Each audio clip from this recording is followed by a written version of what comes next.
नमस्कार दोस्तों।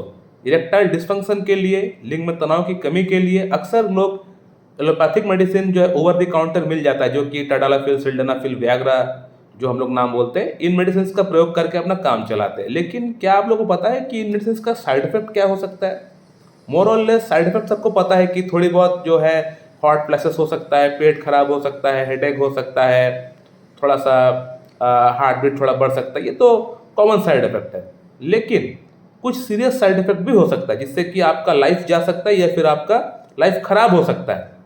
तो उनमें से आज हम लोग एक साइड इफेक्ट के बारे में बात करने वाले हैं। मेरा पेशेंट जो कि आज से 2 महीना पहले व्याग्रा खाने के बाद इनका अंदर साइड इफेक्ट हुआ, और ये साइड इफेक्ट हुआ था इनका आँख का ऊपर। इनका आँख का रोशनी दिन पर दिन कम हो रहा है। आज से 5 महीना पहले ये पेशेंट व्याग्रा खाए थे, सॉरी टाडालाफिल खाए थे। टाडालाफिल खाने के बाद इनका आँख का रोशनी आहिस्ता आहिस्ता कम होना स्टार्ट हुआ। तो ये जो डॉक्टर है, जो आँख के डॉक्टर है, ऑप्थेल्मिस्ट के पास वो गए थे। उन्होंने नंबर लगाया, लेकिन वो नंबर दिन पर दिन बढ़ रहा है। पिछले 5 महीने में इनका आँख का नंबर 4 बार 4 टाइम्स चेंज हो चुका है। यानी चश्मा का नंबर जो है, चश्मे का जो नंबर है वो बदल चुका है। फिर भी इनका काम नहीं हो रहा है। तो डॉक्टर भी परेशान हो गए कि क्या बात है, क्या हो सकता है कि इतना फ्रीक्वेंटली कैसे नंबर चेंज हो रहा है। तो पेशेंट को पता है कि इन्होंने क्या किया है। इनको पता है इन्होंने व्याग्रा खाया है, सॉरी टाडालाफिल खाया। टाडालाफिल खाने के बाद से ही इनका अंदर ये प्रॉब्लम स्टार्ट हुआ है। इनका आँख का रोशनी जो है आहिस्ता आहिस्ता करके कम होना स्टार्ट हुआ। जिस दिन वो टाडालाफिल खाए थे उसके बाद से ही इनका अंदर आँख के सामने धुंधलापन सा आना स्टार्ट हो गया था, और वो जो धुंधलापन आना जो स्टार्ट हुआ वो आज तक कम नहीं हुआ। There are 12 pairs of cranial nerve which has emerged from our brain. And what are the name of those cranial nerve? Number 1, olfactory. Number 2, optic. Number 3, oculomotor. Number 4, trochlear. Number 5, trigeminal. Number 6, abducens. Number 7, facial. Number 8, vestibulocochlear nerve. Number 9, glossopharyngeal. Number 10, vagus. Number 11, accessory.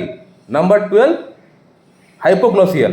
तो ये जो मैंने आप लोगों को 12 pairs of cranial nerves का जो नाम मैंने आप लोगों को बताया है, इन सभी नर्व्स का कुछ ना कुछ काम होता है एज ए सेंसरी ऑर्गन के तौर पे, यानी सेंसरी ऑब्जेक्ट के तौर पे इसका काम होता है। जैसे कि 1 नंबर जो मैंने नाम का नाम बताया, ऑल्फैक्टरी। ऑल्फैक्टरी से पता चलता है स्मेल, कोई खाने का गंध, सुगंध, दुर्गंध जो पता चलता है वो ऑल्फैक्टरी नर्व से पता चलता है। 1 नंबर जो नर्व का मैंने नाम बताया ऑल्फैक्टरी, उससे पता चलता है। सिमिलरली आँख का रोशनी कम हो जाए, आँख में अगर दिखता नहीं है, तो उसके लिए जो नर्व जो रिस्पॉन्सिबल है वो है ऑप्टिक एंड ऑक्यूलोमीटर। ये 2 नर्व इन्वॉल्व होता है आँख के लिए। सिमिलरली कान के लिए वो है 4th नंबर जो नाम मैंने बताया था आप लोगों को, ट्रोक्लियर।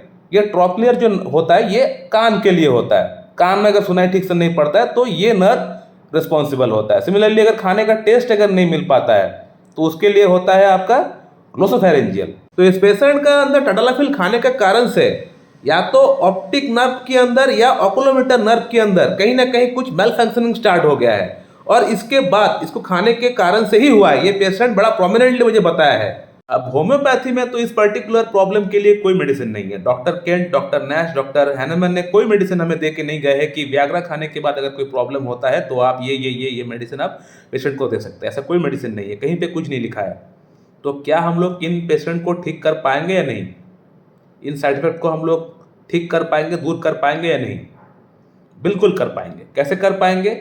जैसे हम लोग बाकी प्रॉब्लम्स को ठीक करते हैं उसी प्रकार से हम लोग पेशेंट का केस टेकिंग करेंगे। केस टेकिंग करने के बाद टोटालिटी के बेस पे सिंगल मेडिसिन प्रिस्क्रिप्शन करेंगे। वो एक ही मेडिसिन पेशेंट का वाइटल फोर्स को बढ़ाएगा, और वाइटल फोर्स बढ़ने के कारण से पेशेंट का अंदर जो जो समस्या है वो एक समय में सभी प्रॉब्लम्स ठीक हो जाएगी। तो पेशेंट को मैंने थॉरोली केस टेकिंग किया। केस टेकिंग करने के बाद पेशेंट को मैं मैक्सोल प्रेस्क्राइब किया था 0/1, 2, 3, 4। इससे हुआ ये कि पेशेंट का अंदर प्रॉब्लम में काफ़ी अच्छा इंप्रूवमेंट आ गया। पेशेंट को खुद को पता नहीं चल रहा कि इतना अच्छा इंप्रूवमेंट कैसे आ गया। पेशेंट को एक्चुअली होम्योपैथी के बारे में कुछ पता था नहीं। बहुत लोग ऐसे हैं आज भी इंडिया में कि होम्योपैथी के बारे में उनको नॉलेज कुछ खास नहीं है। वो आयुर्वेदिक के बारे में जानते हैं, एलोपैथी के बारे में जानते हैं, लेकिन होम्योपैथी के बारे में कुछ खास नॉलेज नहीं है। तो उन पेशेंट में से ये एक पेशेंट है कि इनको कुछ खास नॉलेज नहीं है होम्योपैथी के बारे में। वो तो इनको यूट्यूब को थैंक्स बोलना चाहिए कि मेरा वीडियो यूट्यूब ने प्रमोट किया, इनको वहाँ पे अपना टाइमलाइन में दिख गया और इन्होंने देखा और एक एक करके वीडियो देखने के बाद मेरा ऊपर ट्रस्ट बिल्डअप हुआ, होम्योपैथी का ऊपर ट्रस्ट बिल्डअप हुआ और ट्रीटमेंट स्टार्ट की मेरे पास से। और आज 2 महीना हो गया है पेशेंट का ट्रीटमेंट मेरे पास चलते हुए, पेशेंट को काफ़ी अच्छा इंप्रूवमेंट आ गया। आप देख सकते हैं पेशेंट ने खुद लिखा है कि डॉक्टर साहब मैं यहाँ से एलोपैथिक ट्रीटमेंट को बंद कर चुका हूँ ऑलरेडी, मुझे दरकार नहीं है, मैं बिना चश्मे का देख पा रहा हूँ, काम कर पा रहा हूँ। यानी जो नंबर इनका बढ़ रहा था चश्मे का अब वो कम हो रहा है, यानी फिर से रिवर्स हो रहा है, फिर से नॉर्मल कंडीशन में, फिर से नॉर्मल पोजीशन में वो वापस आ रहा है। तो ये होम्योपैथी। और अब थोड़ा बात कर लेते हैं कि इस पेशेंट को मार्क्सोल ही क्यों प्रिस्क्राइब किया गया था। तो मार्क्सोल प्रिस्क्रिप्शन करने के पीछे जो नंबर 1 कॉज था वो था डिस्ट्रक्टिवनेस, तबाही। यानी जब भी आपको पेशेंट का अंदर कोई भी प्रॉब्लम लेके पेशेंट आपके पास आए, चाहे प्रॉब्लम कुछ भी हो सकता है, लेकिन अगर आपको वहाँ पे डिस्ट्रक्टिवनेस अगर आपको दिख जाए, यानी तबाही हो रहा है, वहाँ से एक तरह से पेशेंट का अंदर जो डिटोरिएशन है वो बहुत काफ़ी फास्ट हो रहा है, पेशेंट का जो लाइफ है बहुत बद से बदतर हो रहा है, तो वहाँ पे आप सिफिलिस माइजम के बारे में सोचिएगा और एक एंटी सिफिलिटिक मेडिसिन के बारे में आपको सोचना पड़ेगा। और king of anti syphilitic medicine कौन कौन है? मार्क्सोल, सिफिलिनम और अमेट। ये 3 मेडिसिन बेसिकली हम लोग सोचते हैं king of anti syphilitic medicine के तौर पे। तो इस पेशेंट का अंदर डिस्ट्रक्टिवनेस क्या था? भाई आंख का रोशनी चला जा रहा था, अंधा हो रहा था, तो ये डिस्ट्रक्टिवनेस ही है ना। चाहे प्रॉब्लम कुछ भी हो, डिस्ट्रक्शन जहाँ पे आपको दिख जाए, जहाँ पे आपको तबाही दिख जाए, तो वो जो माइजम रहेगा वो है सिफिलिस माइजम। तो ये मेरा फर्स्ट पॉइंट ऑफ व्यू था पेशेंट को मार्क्सोल प्रिस्क्रिप्शन करने के लिए। लेकिन सिर्फ हम लोग ये एक पॉइंट के ऊपर बेस करके मार्क्सोल जैसी इतनी बड़ी रेमेडी को हम लोग प्रिस्क्राइब नहीं कर पाएंगे। मार्क्सोल जैसी मेडिसिन को प्रिस्क्रिप्शन करने के लिए हमें उसकी कुछ और साइनस सिम्टम्स की दरकार पड़ेगी। विदाउट दो साइनस सिम्टम्स हम लोग मार्क्सोल जैसी मेडिसिन को हम लोग प्रिस्क्रिप्शन नहीं कर पाएंगे। तो पेशेंट को हमने पूछा कि आपको पसीना ज़्यादा आता है? पेशेंट ने बताया हाँ डॉक्टर साहब बहुत ज़्यादा पसीना आता है, पसीने में दुर्गंध भी है, पसीने में दुर्गंध है, टॉयलेट में दुर्गंध है, लैट्रिन में दुर्गंध बहुत ज़्यादा है, एक्सेसिव दुर्गंध। दुर्गंध तो सबका होता है, लेकिन एक्सेसिव जहाँ पे आ जाएगा तो उसको हम लोग पकड़ेंगे। साथ ही साथ जब रात को सोता है मुंह से लार निकलता है, तकिया भीग जाता है, ये और एक सिम्टम है मार्क्सोल का। इसके अलावा पेशेंट का कहीं पे कट जाता है, छिल जाता है, तो उसको सूखने में टाइम बहुत ज़्यादा लगता है, यानी डिलेड ऑफ हीलिंग। तो ये और एक सिम्टम है एंटी सिफिलिटिक माइजम की, ये और एक सिम्टम है मार्क्सोल की। इसके अलावा पेशेंट का जो जीभ था वो लार्ज था, थोड़ा सा फैटी था, साथ में साइड में कटा था, यानी इंडेंटेड था, जिसको हम लोग बोलते हैं। मार्क्सोल का जो जीभ होता है वो पेशेंट को मैंने बोला कि आप अपना जीभ निकाल के पिक्चर मुझे भेजिए, मैं देखना चाहूँगा। तो मैंने देखा वहाँ पे कटा था, यानी इंडेंटेड था। तो ये मार्क्सोल का सिम्टम हुआ। इसके बाद मैंने पेशेंट को पूछा कि आपने टडालाफिल जैसी मेडिसिन को क्यों खाया, क्या दिक्कत थी आपको टडालाफिल जैसी मेडिसिन आपको खाना पड़ गया, आपको इरेक्टाइल डिस्फंक्शन का प्रॉब्लम है? तो पेशेंट ने बताया डॉक्टर साहब मुझे इरेक्टाइल डिस्फंक्शन की प्रॉब्लम है, टाइमिंग की प्रॉब्लम भी है, मुझे कहीं पे जाना था, मुझे मीट करना था अपना जीएफ के साथ, तो मैंने सोचा कि टडालाफिल खा के मैं तो अपने आप को थोड़ा सा प्रिपेयर कर लूँ, उसके बाद मैं जाऊँ। तो पेशेंट ने फर्स्ट टाइम खाया, फर्स्ट टाइम खाने के बाद ही ये प्रॉब्लम इनका अंदर उत्पन्न हो गया, स्टार्ट हो गया।